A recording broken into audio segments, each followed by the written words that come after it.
Hola amigos, nuevamente nos encontramos para seguir compartiendo este tiempo de diálogo, este tiempo de estudio de la palabra de Dios y continuamos con la carta a los Romanos, hoy ya con el capítulo 16 de Romanos.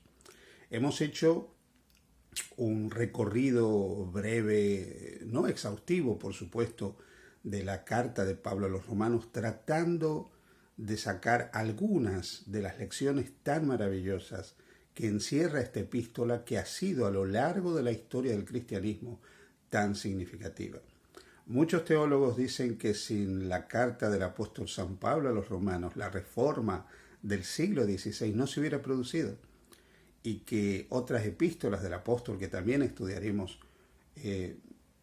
no serían, la iglesia actual, la iglesia cristiana no sería lo que es sin esas cartas. Así que llegamos al final de un recorrido, pero vamos a continuar y vamos ahora a centrarnos en el capítulo 16 de Romanos. Romanos 16 es un mensaje de amor del apóstol San Pablo a muchos miembros de la iglesia de Roma, personas cuyos nombres solo aparecen aquí, que a lo largo de la historia del cristianismo no aparecen en ningún otro documento, pero que formaban parte de ese núcleo inicial de la iglesia de Roma y sostenían la iglesia de Roma. A esos cristianos Pablo se dirige diciéndoles algo muy significativo, que está al final del capítulo 16, pero yo voy a empezar con eso. Y es una promesa de victoria. Y el Dios de paz aplastará, versículo 20, y el Dios de paz aplastará en breve a Satanás bajo vuestros pies. La gracia de nuestro Señor Jesucristo sea con vosotros. San Pablo quiere afirmar en esos creyentes la seguridad de que este mundo dominado por Satanás a lo largo de los siglos llegará a su fin. Por eso dice, el Dios de paz aplastará a Satanás bajo la planta de vuestros pies.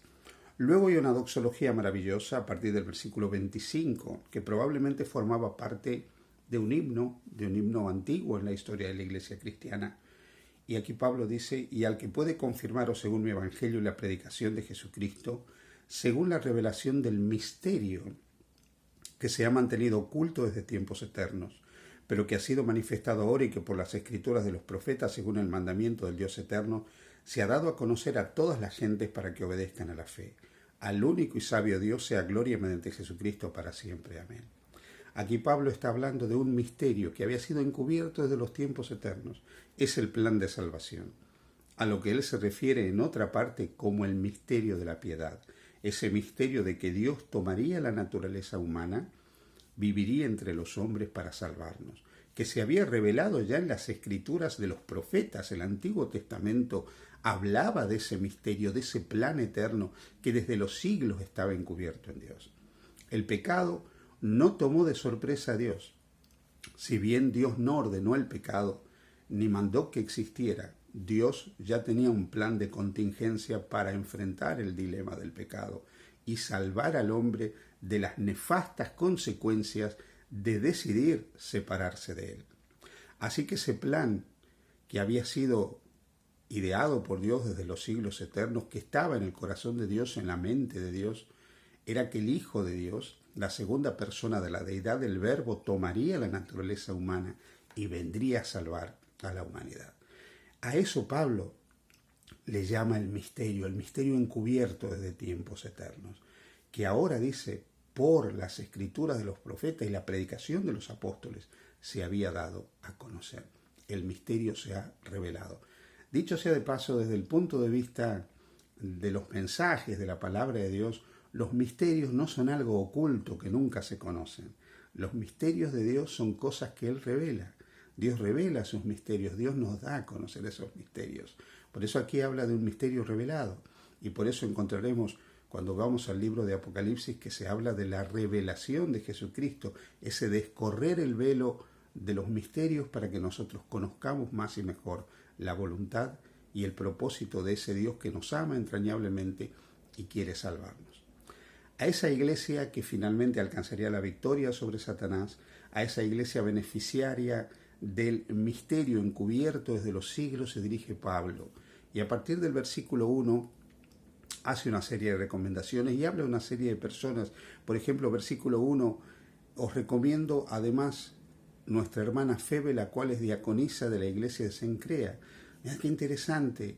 Ya encontramos que Pablo se dirige a personas y empieza saludando a mujeres. No es extraño, que cumplían ministerios dentro de la iglesia apostólica. Aquí encontramos a Febe, que era servidora, diaconisa en la iglesia en Cencreas, en una localidad donde se había establecido una iglesia. El versículo 2 dice que la recibáis en el Señor como es digno de los santos y que la ayudéis en cualquier cosa en que necesite de vosotros, porque ella ha ayudado mucho y a mí mismo. Esta mujer parece haber sido una gran colaboradora en la predicación del Evangelio y había sido un gran instrumento en las manos de Dios. Luego se menciona en el versículo 3 a otros personajes más conocidos, Priscila y Aquila, de los cuales se hablará también en la carta, en el libro de Hechos. Mis colaboradores en Cristo Jesús, otra pareja misionera, un matrimonio que había sido un gran instrumento en las manos de Dios. Dice el versículo 4, que expusieron su vida por mí, a los cuales no solo yo doy gracias, sino también todas las iglesias de los gentiles. Luego menciona, saludad también a la iglesia de su casa. Priscila y Aquila tenían lo que se llama una iglesia del hogar, una iglesia doméstica. Cabe recordar aquí que durante los primeros siglos del cristianismo, hasta el siglo IV, no hubo edificios donde los cristianos se reunieran a adorar. Es recién a partir del siglo IV que aparecen las construcciones de las primeras iglesias. Durante todo ese tiempo los cristianos se reunieron en diferentes lugares, en lugares al aire libre, en catacumbas, en casas mayormente. Las iglesias domésticas formaron parte de la gran red evangelizadora en el Imperio Romano en la antigüedad. Por eso menciona la iglesia de su casa. Dice a continuación, saludad a Epeneto, amado mío, que es el primer fruto de Acaya, una de las primeras conversiones en Acaya. María, la cual ha trabajado mucho entre vosotros. Aquí hay un juego interesante de verbos en griego. Pablo está hablando de personas que habían evangelizado, que habían predicado. Se utilizan palabras como diaconía, palabras para hablar de personas que servían, como María dentro de la iglesia. Andrónico y Junia, que eran parientes de Pablo, versículo 7, muy estimados entre los apóstoles. Es interesante que este Andrónico y esta Julia, parece haber formado parte del grupo de los apóstoles. Las traducciones del versículo 7 muchas veces han querido cambiar la idea, pero aquí Pablo está diciendo que había un Andrónico y había unas Junias que también compartían el apostolado. Julia había sido llamada al apostolado. Así que encontramos que en la iglesia del Nuevo Testamento hay mujeres diaconisas, hay mujeres servidoras, mujeres que están al frente de iglesias, mujeres que han sido llamadas al apostolado. Y es que la iglesia que funda Jesús no era una iglesia misógina, no era una iglesia que excluía a la mujer del liderazgo y del servicio. Eso es fruto de la apostasía que va a vivir la iglesia muchos siglos después. Pero en esta primitiva iglesia, en esta iglesia naciente, la posición de la mujer estaba afianzada. Y no había ningún tipo de discriminación a la hora de servir y de liderar dentro de la iglesia. Dice a continuación el versículo 8, saludad amplias, amado mío en el Señor. El versículo 9 menciona un tal Urbano. Urbano probablemente fue uno de los principales dirigentes de la iglesia de Roma durante algún tiempo. Dice a continuación, saludad a Estaquis, amado mío. Versículo 10, saludad a Apeles, aprobado en Cristo, Aristóbulo, otra persona que se menciona. Luego el versículo 11 menciona dos parientes suyos que vivían en Roma. Saludad a Herodión, mi pariente. Saludad a los de la casa de Narciso, los cuales están en el Señor. Luego menciona dos personas, dos damas. Saludad a Trifena y a Trifosa, las cuales trabajan en el Señor. La expresión trabajan aquí en el Señor quiere decir que se dedicaban al ministerio. Eran mujeres ministros dentro de la iglesia de Roma y servían como ministros. Por eso insisto, las mujeres en la iglesia apostólica no estaban discriminadas, las cuales trabajan en el Señor.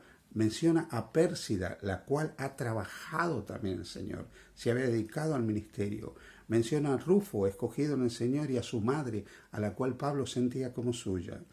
Luego menciona a otros cristianos, Asíncrito, Flegonte, Hermas, que probablemente él o otro llamado Hermes junto con Patrobas, probablemente fueron personas que escribieron algunas cosas relacionadas con la iglesia primitiva. Se menciona luego a Filolijo, a Julia, a Nereo, a Olimpas, todas personas que formaban parte de la iglesia. Y dice, saludaos los unos a los otros con el beso santo, el ósculo santo. Os saludan todas las iglesias de Cristo. ¿Sabes, queridos hermanos? La iglesia compuesta por hombres y mujeres, donde nadie es superior a otro, donde hombres y mujeres están llamados a compartir los dones del Espíritu Santo.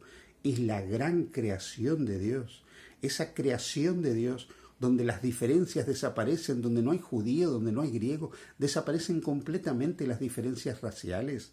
No hay bárbaro, no hay escita, no hay razas dentro de la iglesia, no hay libre ni esclavo, desaparecen las diferencias sociales, no hay varón, no hay mujer, desaparecen las diferencias de género. Esa iglesia que Cristo creó, que fue continuada por los apóstoles, es la iglesia que estamos llamados a reivindicar nosotros, a seguir construyendo nosotros, donde todos somos iguales y donde todos compartimos un ministerio común, un sacerdocio común, en el marco de los dones que Dios da libremente a hombres y mujeres, llamando a hombres y mujeres a diferentes ministerios, incluso al ministerio pastoral.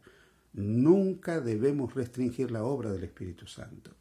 Esa iglesia es la iglesia que finalmente verá derrotado a Satanás y verá cómo finalmente la historia del dolor y del sufrimiento termina. Los cristianos de Roma pasarían por muchas penurias. La iglesia de Roma enfrentaría mucho dolor y sufrimiento. Los primeros siglos del cristianismo serían crueles y duros a manos del Imperio Romano. Pero esa iglesia sabría que finalmente Satanás, el autor de toda oposición a Cristo y a su mensaje, el gran enemigo de la iglesia, sería derrotado. Esa misma promesa es para ti y para mí. El mal llegará a su fin. Que Dios te bendiga. Feliz día junto a Jesús.